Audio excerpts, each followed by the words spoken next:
My name is Peter Montgomery, and rational thought was once my closest ally. I never believed in ghosts or curses. I dismissed every spine-chilling rumor as the product of overactive imaginations. That mindset changed after I inherited my grandfather, Theodore's sprawling Victorian estate. The house, a maze of creaking corridors and dusty rooms, had a single place no one dared to enter: the basement. Grandpa used to mutter warnings under his breath about that lower level, his voice trembling with an uncharacteristic dread. Naturally, I assumed it was just a story to keep me from rummaging around. Everything changed the day I finally summoned the courage to venture downstairs. The rickety steps groaned under my weight as I descended into the murk. The faint scent of mildew filled my nostrils, and a single dangling light bulb flickered sporadically, casting long, twitching shadows across the stone walls.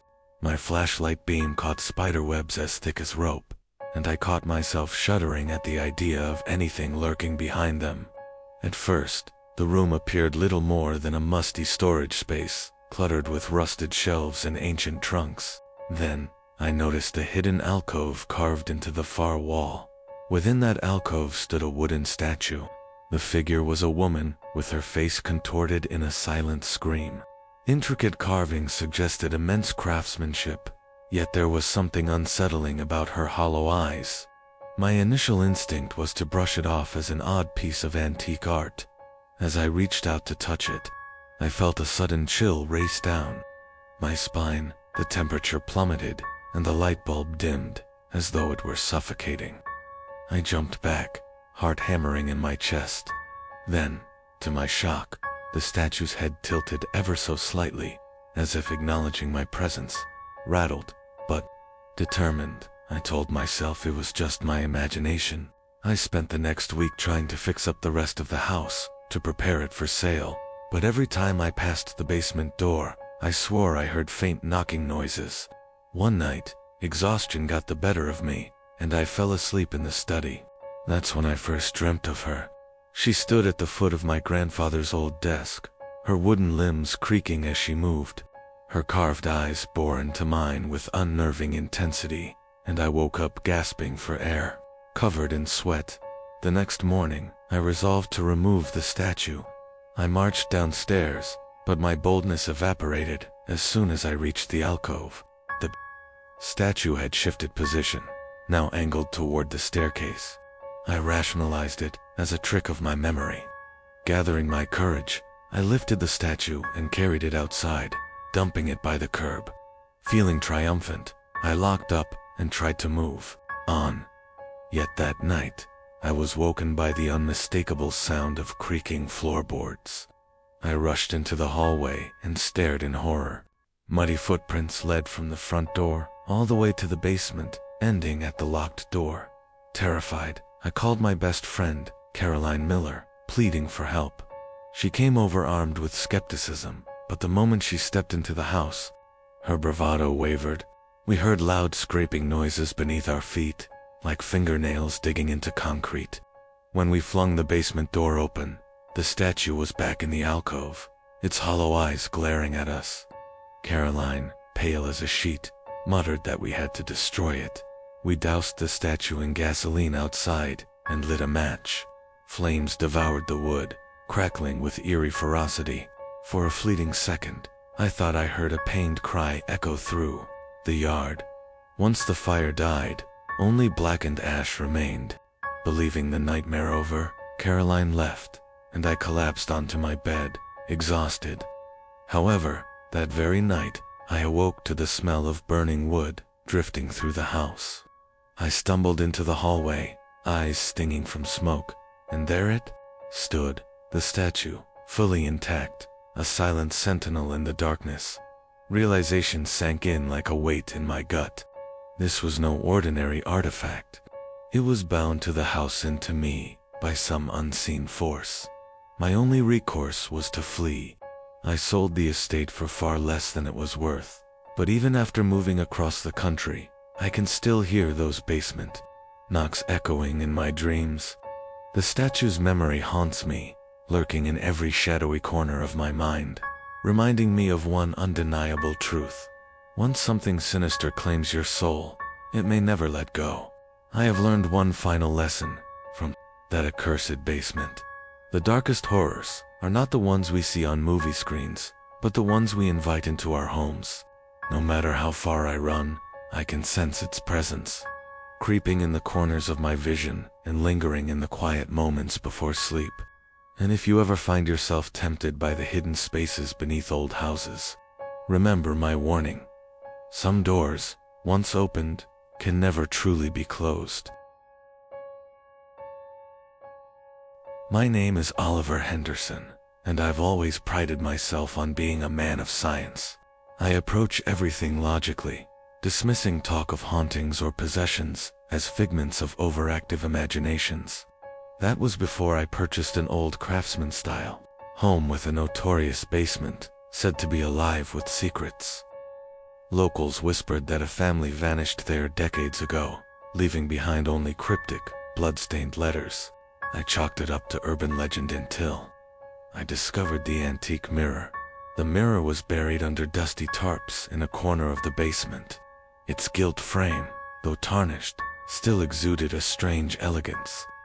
I was renovating the house to sell, and the moment I caught my reflection in that mirror, something felt off.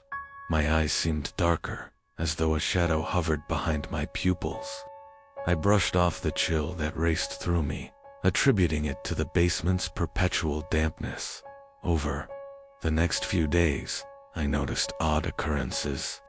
Tools I'd left neatly stacked on my workbench would be scattered in the morning. The sound of skittering footsteps echoed through the vents late at night. Convinced it was a rodent problem, I set traps, but they remained empty. One evening, I wandered downstairs, guided by an eerie sense that something was calling me. I found myself standing before the mirror again, transfixed by a subtle distortion in the glass. My reflection was there yet it blinked a split second after I did. Disturbed, I covered the mirror with a sheet. Hours later, I shot awake to the basement door, creaking open on its own. The mirror's corner peeked out from beneath the sheet, as though someone or something had tugged at it. The basement light flickered, revealing a dim silhouette behind me in the reflection. I whirled around, heart pounding, but the basement was empty. Desperate to regain a sense of control, I invited my friend, Matthew Holmes, to come over and help me move the mirror to the trash. Matthew, a practical man, shrugged off my concerns until he spotted a faint handprint on the glass on the inside. He pressed his palm against it and recoiled. "It's warm," he whispered, eyes wide. I felt a jolt of adrenaline as the mirror's surface began to ripple, distorting our reflections into twisted shapes. We both stumbled backward, nearly toppling over paint cans and rickety shelves. Fearing I was losing my mind, I researched the house's history. According to local archives, the family that vanished had reported seeing strange images in reflective surfaces, culminating in their mysterious disappearance. Some neighbors claimed they simply ran away, but a more sinister rumor circulated. The basement mirror served as a gateway for a malevolent presence, trapping souls inside its reflective prison. I tried smashing it with a sledgehammer. The moment the metal struck the glass, a high-pitched wail reverberated through the basement. My ears rang painfully, and for an instant, I saw a multitude of faces screaming just beneath the surface. Cracks spiderwebbed across the mirror, but it remained unbroken. Terrified, Matthew and I retreated upstairs. We slept with the lights on, each haunted by fleeting glimpses of our distorted reflections in every window or shiny surface. When morning arrived, I mustered the courage to return. The mirror was whole again, not a single scratch marring its surface. Resigned, I covered it, boarded up the basement, and listed the property for sale. Within a week, an eager buyer offered cash. Ignoring my vague warnings about the home's condition, I signed the papers, hoping to be free of the nightmares. Yet freedom proved elusive, even in my new apartment. I sometimes catch my reflection doing things I'm not doing, blinking when I'm staring, smiling when my lips are set in a frown. The faint sound of that basement door creaking open echoes in my dreams. Though I tell myself it's just an overworked imagination, deep down I know the truth. Once you've looked into that mirror, it never truly lets go of you. If you ever sense that your reflection isn't quite matching your movements, heed my caution that next time you see your eyes blink without you, it might already be too late. I'm Sophia Bryant, a travel nurse with a habit of relocating every few months. My job takes me to distant towns where I rent old houses for cheap. The latest property was a turn-of-a-century bungalow with a dank, unfinished basement. The landlord, Mr. Russell, warned me it had plumbing issues. He insisted the pipes made odd sounds sometimes, but it was nothing serious. Eager to save money, I signed the lease without a second thought. The first week passed uneventfully, although I noticed a persistent drip coming from the basement. Late one night, I grabbed a flashlight and ventured downstairs, determined to twist a valve or tighten a bolt. The overhead bulb flickered, bathing the cinder block walls in a sickly yellow glow. The drip echoed louder than expected, as though amplified by a hollow chamber behind the walls. I followed the sound until I found a series of rusty pipes snaking around a corner. Something was off. Each drip felt almost deliberate, like a steady, rhythmic pulse. I reached out to tighten a valve, and that's when I heard a soft whisper right behind me. My breath caught in my throat. At first I thought I was imagining things, but the whisper repeated, an unintelligible murmur that sounded both desperate and angry. A chill crawled up my spine, and I scrambled back upstairs. I spent the rest of the night huddled in my bedroom, convincing myself I was just tired. The next day, I confronted Mr. Russell. He brushed off my concerns, insisting the pipes occasionally trapped air, causing strange noises. Unconvinced but lacking evidence, I returned home. That evening, as I cooked dinner, the sink sputtered violently, spewing out black water. The stench was foul, reminiscent of rotting garbage. I shut off the faucet and gagged, noticing a faint, echoing whisper again. My curiosity warred with my fear, and finally, I grabbed my phone to record any unusual sounds. Armed with my phone's flashlight and recording app, I descended the creaking steps. The damp air enveloped me like a cold hand. I approached the same spot as before, and again, I heard soft murmurs. My phone captured words, this time garbled pleas and raspy sighs. Heart pounding, I shone the light along the pipes. One section near the floor looked corroded, so I gently tapped it. The metal rang hollow. With trembling hands, I pried loose a small panel and nearly dropped my phone in shock.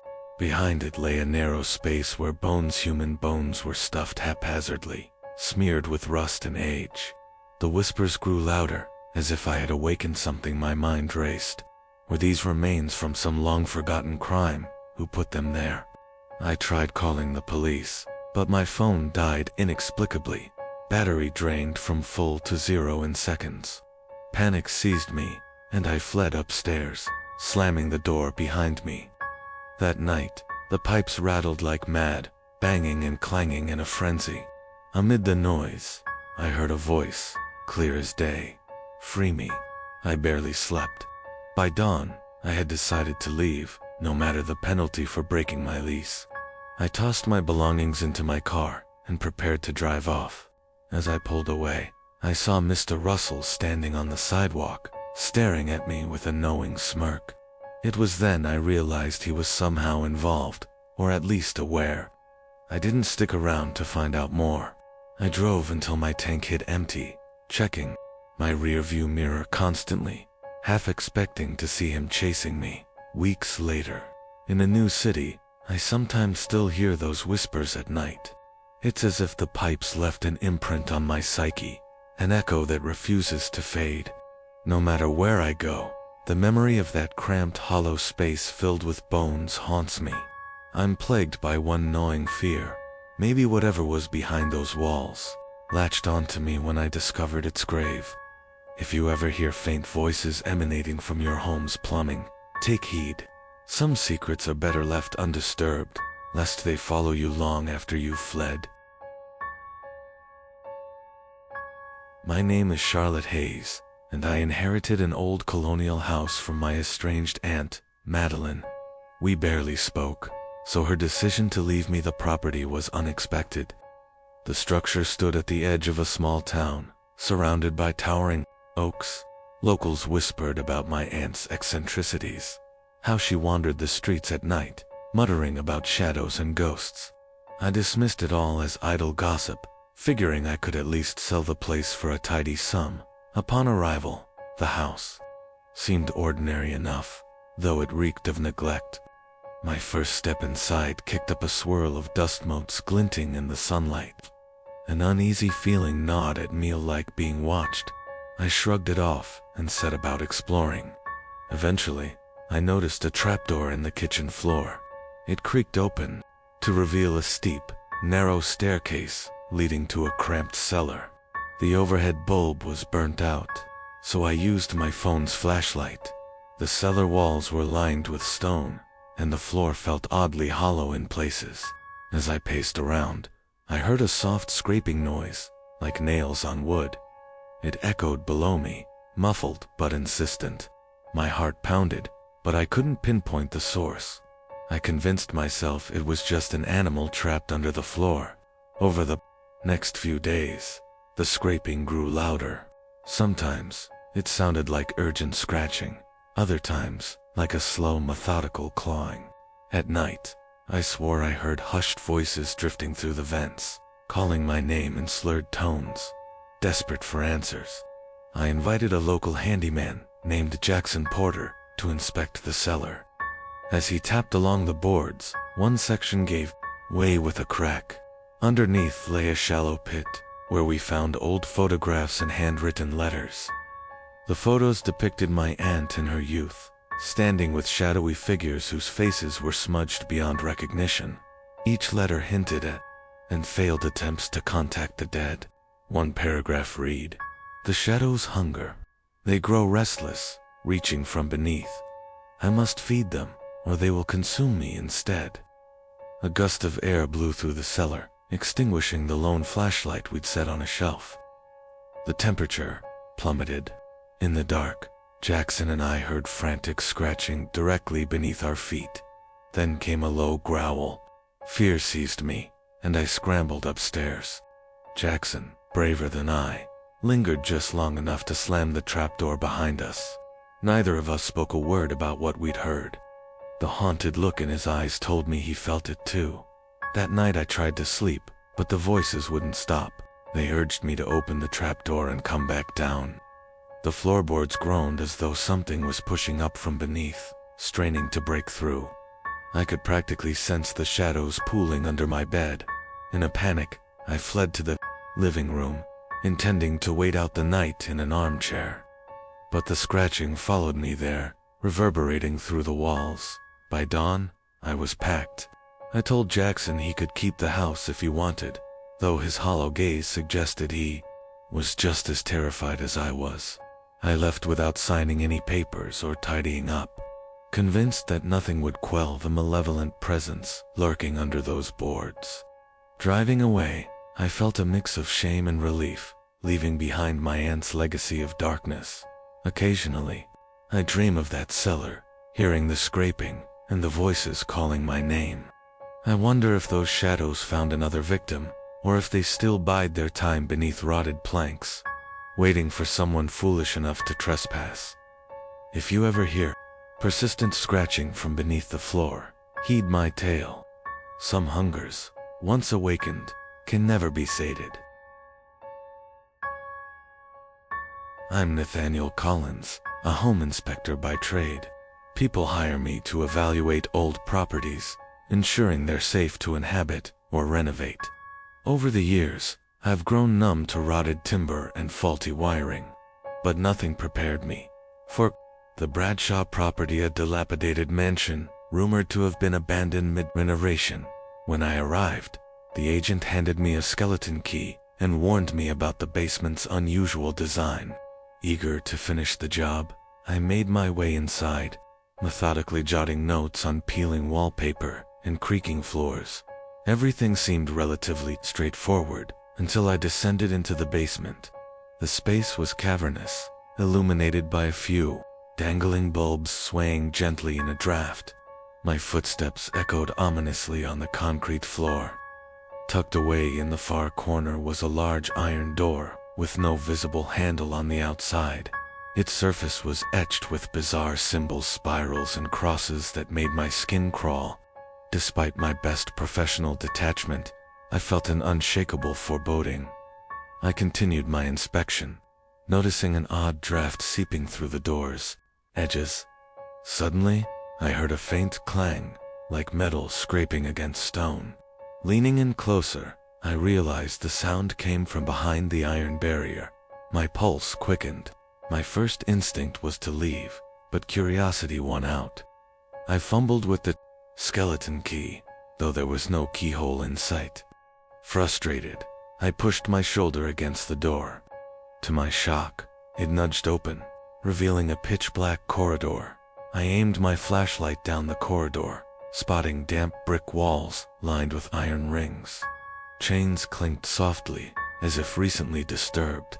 Every step I took reverberated with a metallic echo. The air felt heavy, like wading through invisible sludge.